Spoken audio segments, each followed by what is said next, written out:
તો ભાઈ આપણું ગુજરાતી સિનેમા હમણાંથી એકથી એક ચડિયાતા ટોપિક્સ પર મૂવીઝ બનાવી રહ્યું છે અને આજે પણ આપણે વાત કરીશું નવી આવી રહેલી ગુજરાતી મૂવી કડકનાથના ટીઝર વિશે. આ ટીઝર જોઈને જ લાગે છે કે આ મૂવી કોઈ મિસ્ટ્રી થ્રિલર મૂવી રહેવાની છે અને એની સાથે થોડો હોરર ટચ પણ આપ્યો લાગે છે. તો ચાલો આના વિશે ડિટેલમાં વાત કરીએ. ટીઝરની શરૂઆત એક ટ્રાઇબલ એટલે કે આદિવાસી કલ્ચર અને બાબાદેવના ઉલ્લેખથી થાય છે. આજુબાજુનું એટમોસ્ફિયર, જંગલના દ્રશ્યો અને પછી પાછળથી એક ડાયલોગ સંભળાય છે, દર 15મે દિવસે એક માણસ મરે છે, એ કોઈ જાનવર તો ના જ હોઈ શકે. આ એક જ લાઈન આપણને વિચારતા કરી મૂકે છે કે જંગલમાં ખરેખર શું થઈ રહ્યું છે. શું આ કોઈ જાદુટોના છે, અંધવિશ્વાસ છે કે પછી કોઈ ખૂંખાર સિરિયલ કિલર છે. અને એની સાથે જ બેકગ્રાઉન્ડ સ્કોર અને વિઝ્યુઅલ પણ ખરેખર એક મિસ્ટ્રી ક્રિએટ કરે છે. મૂવીના એક્ટર્સની વાત કરીએ તો આ મૂવીના લીડમાં છે અભિનય બેંકર, ડેનિશા ઘુમરા અને ચેતન દહિયા. પહેલાં અભિનય બેંકરની વાત કરીએ તો આ મૂવીની પહેલાં તમે એમને છેલ્લો દિવસ, કરસનદાન પે એન્ડ યુઝ અને વશ જેવી સુપરહિટ મૂવીમાં પણ તેમની એક્ટિંગ બતાવી છે અને આ મૂવીમાં પણ એમનો લુક ખૂબ જ ઇન્ટેન્સ લાગે છે.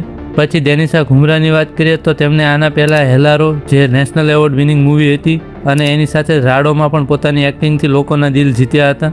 પછી ચેતન દહિયાની વાત કરીએ તો એ એવા માણસ છે જે ગુજરાતી સિનેમાના બધા જ જોનરાસમાં ફિટ થઈ જાય છે, જેમ કે છેલ્લો દિવસ, વશ અને વાત વાતમાં જેવા ઘણા મોટા પ્રોજેક્ટ્સમાં તેમણે કામ કરેલું છે.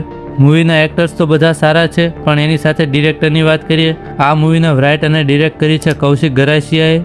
કૌશિક ગરાસિયા પોતાના રો, રિયલિસ્ટિક અને રૂટ કનેક્ટેડ સિનેમા માટે જાણીતા છે. એમને આગળ પણ અમુક શોર્ટ ફિલ્મ્સ અને પ્રોજેક્ટ પર કામ કર્યું છે, જેમાં પણ તેમને રિજનલ અને ટ્રાઇબલ કલ્ચરનું સરસ રીતે ડેપિક્શન કર્યું છે અને કડકનાથના ટીઝરમાં પણ એમનું ડિરેક્શન અને સિનેમેટિક ફ્રેમ્સ ખરેખર એક ઇન્ટરનેશનલ સિનેમા જેવું ફીલ આપે છે.